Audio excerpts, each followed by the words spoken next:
black folks had to develop, right? And this is something Teresa Perry, brilliant educational theorist, writes about. She says, under segregation, we had to have a philosophy that was different than the individualistic philosophy of white schooling. Because face it, right, if you're in a segregated school and your philosophy of school is, I go to school so I can get a good job, so I can make a lot of money, so I can run shit, like, that's not going to happen under segregation. So the philosophy that we as white folks were able to adopt, which was very individualistic, very much about getting ahead and making money and supporting your family and being the boss, that made sense for white people because that was a path that we could easily tread. But for black folks, if you adopt that mentality under segregation, you're going to be bashing your head against the wall, and you're never going to get there because the system won't let you. So what Perry talks about is the black philosophy of schooling, which is to say the purpose for which we get educated. She defines as freedom for literacy and literacy for freedom. The idea being you have to be free, that is to say not enslaved. You have to be free to have a chance to become literate, but you also have to be literate in order to be truly free. In other words, schooling is about collective liberation. Schooling is not about me getting mine and getting the hell out of Dodge and leaving town and the rest of y'all get yours. It's about the collective. And what we've done since integration, see, we integrated the bodies, theoretically. We did not integrate the philosophy. So we took black children, put them in white schools with mostly white teachers, fired half the black teachers, fired the black counselors, fired the black principals, because we didn't think they could educate white children. Even though the black teachers were the best damn teachers in the school system, and we know that because mathematically they had to be, because their opportunities were less. So if you were going to get a job as a teacher under segregation and you were black, it was because you were that good. There were so many jobs for white teachers, you could be piss poor and mediocre, they'd still give you a job. But if you were black, you better be on it. And so the only ones that were allowed to come over to the white schools were the very best of the best. The others got fired. Take these black bodies, put them in white buildings, and tell them the purpose of school is to get a good grade so you can get into a good college, so you can make a lot of money, so you can, And so you take the individualistic philosophy and you put it on a people for whom schooling was always about collective liberation. What does that do? Well, it changes, and now I'll tell you what it does. I go in and I train teachers and I talk to them, and I cannot tell you how many times I have had teachers, well-meaning,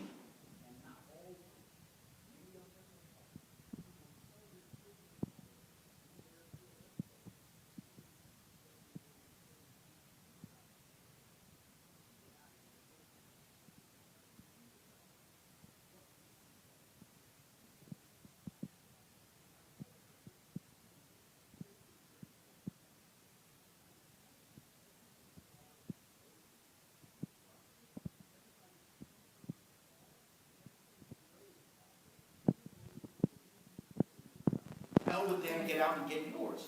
That's a horrible, as opposed to saying, no, the point of you getting an education is so you can stay in the space, make it better, and liberate your people, right?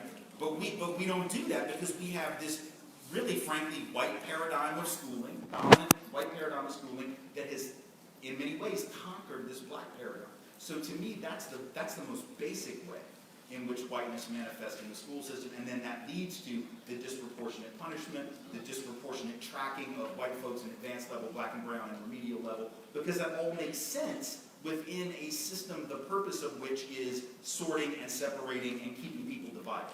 That's why we give standardized tests to unstandardized students, right? You take students that didn't get the same curriculum, didn't have the same level of instruction, didn't have the same resources, and after 12 years you give them the same test to determine whether they're ready to go to college, or if so, which college. How are you going to take unstandardized children from unstandardized backgrounds and give them a standardized test and call it fair?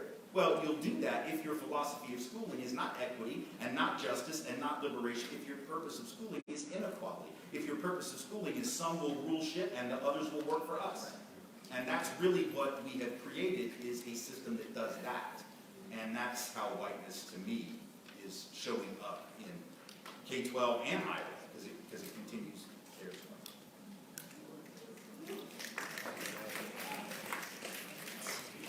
And in what ways do these structural inequalities within education continue to impact communities of color today?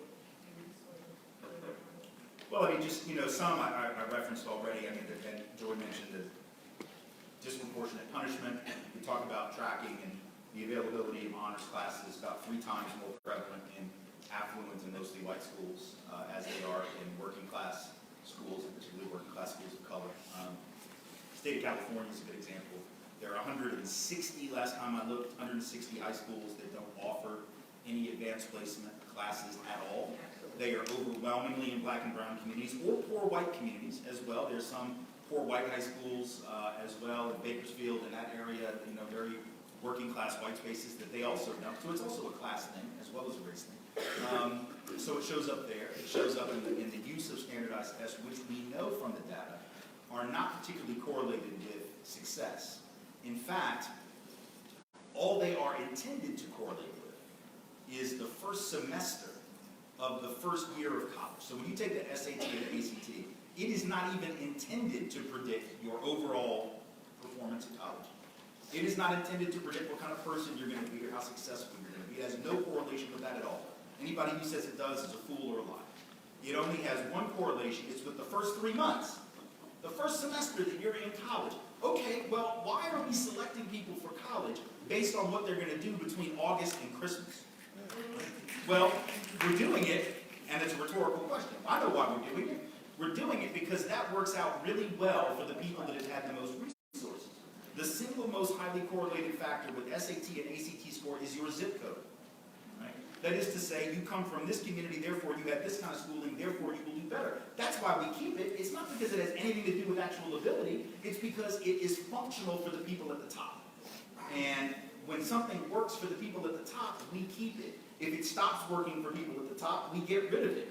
If it works for people at the bottom, we'll get rid of that, right? Because that would change who's at the bottom and who's at the top. So all of these things maintain systems of inequality under the guise of objectivity. So we say, well, these are the kids that are acting up. But like Joyce said, it's because you're looking for them, right? We know from the research that white kids break the rules that can get you suspended at almost exactly the same rates as black kids. But black kids are 3 times more likely to be suspended and expelled. We know that, we said, well, these kids are the ones who can handle honors classes. Well, there was a school in Long Island a couple years back. I think it was Rockland Center High School. I can't remember exactly. I mentioned it in one of my books, and I just can't remember the name now. But this particular high school decided to do an experiment. They looked around, they saw that the white kids and the Asian kids were graduating with like 95% graduation rates with what they call the Regents Diploma in New York, which is what they call the full diploma, right? Full, all-credential diploma.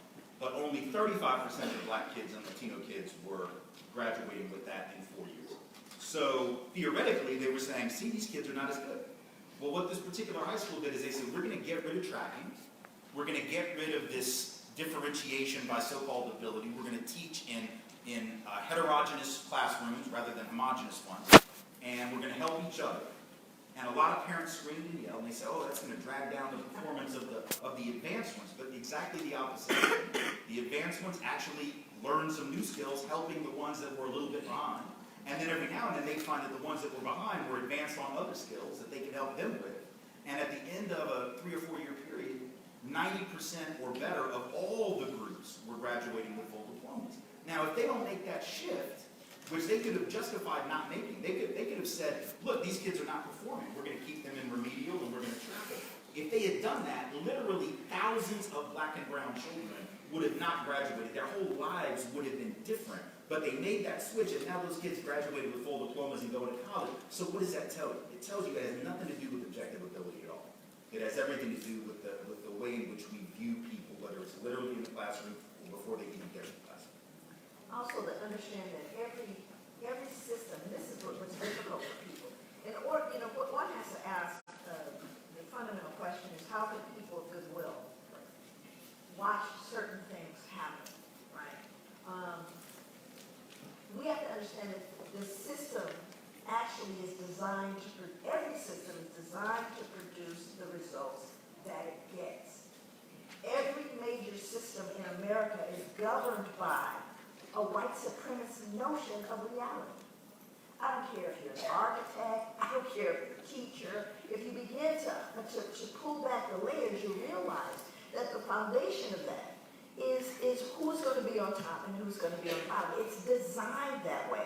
We function and we are able